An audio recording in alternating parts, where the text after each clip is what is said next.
नमस्कार। कभी सोचा है कि पूरी की पूरी दुनिया को सिर्फ एक कागज के पन्ने पे कैसे समेटा जा सकता है? ये कैसे मुमकिन है? देखिए, ग्लोब को तो हम सब जानते हैं, जो हमारी पृथ्वी का एक 3D मॉडल है। लेकिन जब हमें अपने ही शहर की गलियों या किसी दूर दराज के गांव का रास्ता जानना हो, तब ग्लोब ज्यादा काम नहीं आता। बस यहीं से शुरू होती है नक्शों की एक जादुई दुनिया। और आज हम इसी जादू को समझने वाले हैं। तो आज का हमारा सफर कुछ ऐसा रहेगा।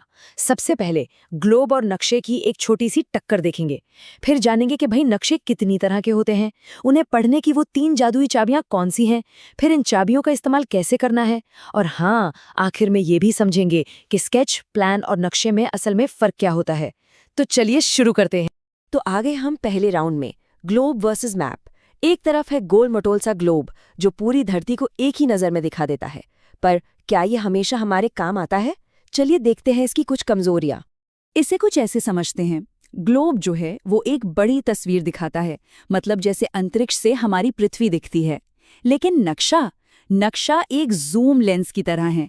ये हमें किसी भी जगह की, चाहे वो पूरा देश हो या एक छोटा सा पार्क, एकदम बारीक से बारीक जानकारी दे सकता है।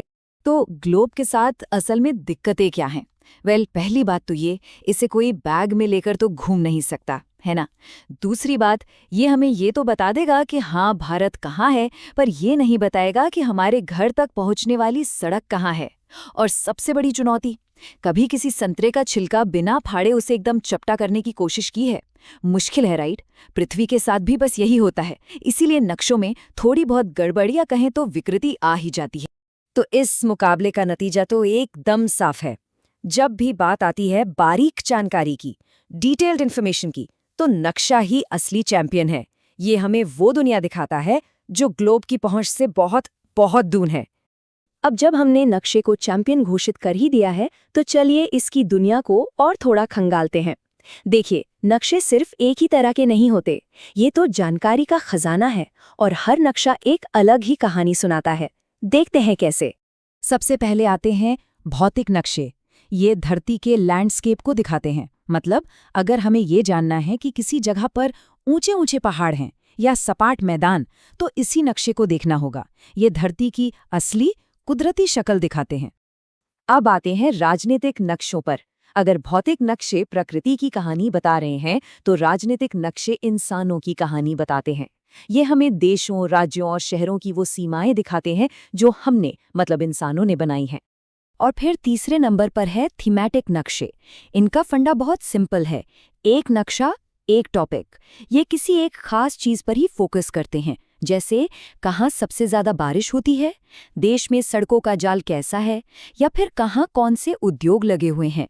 ये जानकारी को बहुत ही असरदार तरीके से दिखाते हैं। तो अब हम अलग अलग तरह के नक्शे पहचान तो सकते हैं, पर सवाल ये है कि उन्हें पढ़ें कैसे। किसी भी नक्शे को समझने के लिए 3 मास्टर कीज होती हैं। अगर ये 3 चाबियां हाथ लग गईं, तो समझो कोई भी नक्शा अनलॉक हो सकता है। चलिए एक एक करके इन्हें जानते हैं। जी हाँ, बस 3। ये 3 चीजें ही नक्शे की जान हैं। इन्हें समझ लिया तो नक्शा एक खुली किताब बन जाएगा। तो ये 3 चाबियां हैं। पहली है दूरी, जिसे पैमाना भी कहते हैं, जो बताती है कितना बड़ा। दूसरी है दिशा, जो बताती है किधर जाना है। और तीसरी है प्रतीक, जो नक्शे की अपनी एक खास भाषा है। चलिए पहली चाबी से ताला खुलते हैं। पहली चाबी है पैमाना। ये असल में एक श्रिंकिंग फॉर्मूला है। मान लीजिए नक्शे पर 1 सेंटीमीटर का मतलब असल में 10 किलोमीटर है। बस यही तो पैमाना है। इसी की मदद से हजारों किलोमीटर लंबे देश एक छोटे से कागज पर आराम से फिट हो जाते हैं। हमारी दूसरी चाबी है दिशा। हर नक्शे में एक तरह से एक छिपा हुआ कंपास होता है। ज्यादातर नक्शों में ऊपर की तरफ एक तीर पर एन लिखा होता है, जिसका मतलब है उत्तर। और एक बार उत्तर पता चल गया तो बाकी दिशाएं, दक्षिण, पूरब, पश्चिम, ढूंढना तो बच्चों का खेल है। और अब आती है तीसरी और सबसे मजेदार चाबी, प्रतीक। यही वो चीज है जो नक्शों को एक यूनिवर्सल भाषा बनाती है। एक ऐसी भाषा जिसे समझने के लिए कोई और भाषा जानने की जरूरत ही नहीं है। इन प्रतीकों को पारंपरिक चिन्ह कहते हैं, जिन पर पूरी दुनिया में एक तरह की सहमति है।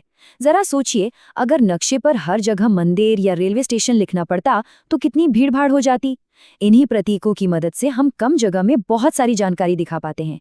जैसे ये टूटी हुई लाइनें कच्ची सड़क दिखाती हैं और पीओ का मतलब है पोस्ट ऑफिस। ये नक्शे के शॉर्टकट्स हैं, समझिए।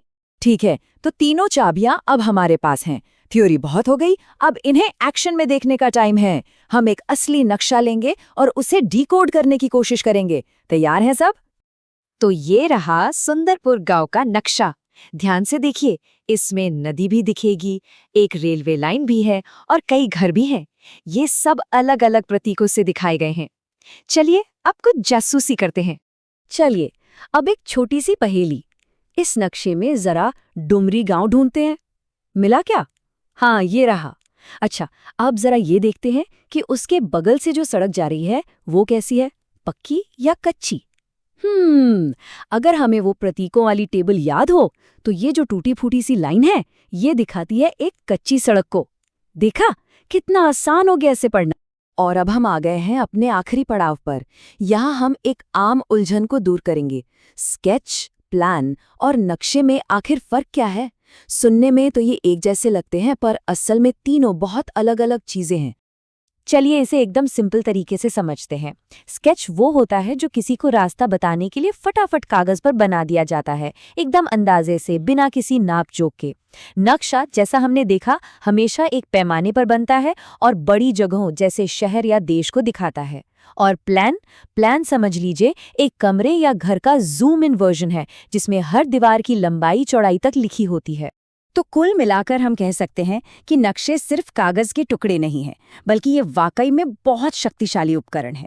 ये हमें पूरी दुनिया को अपनी हथेली पर रखकर देखने और समझने की ताकत देते हैं। तो अगली बार जब कोई नक्शा देखें तो एक पल के लिए रुककर सोचिएगा, वो सिर्फ लकीरें और रंग नहीं है, वो एक कहानी है। हमारे शहर का नक्शा, हमारे देश का नक्शा, वो आखिर क्या कहानी सुना रहे हैं?